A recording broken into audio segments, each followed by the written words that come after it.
చాటున పిందెను చూస్తా, సోకు తీగల్లో పండును కోస్తా, నువ్వొస్తే కప్పిస్తా ముద్దుల ముంతమ్మో. ఉక్కపోతకి ఊపిరి పోస్తా, పక్క మేకకు పంట కట్టిస్తా, ముద్దిస్తే బుక్కిస్తా మద్దెల మోతయ్యో.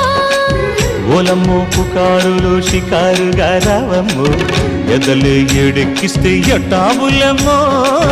ఊరయ్యో బజారులో మజాలకి రానయ్యో, పగలే పక్కెక్కిస్తే తంటాలేవయ్యో. మిట్టిల మీదున్న మిస్సమ్మయ్య సంటే వడ్డీలతో పాటు ఒళ్ళోకి వస్తుంటే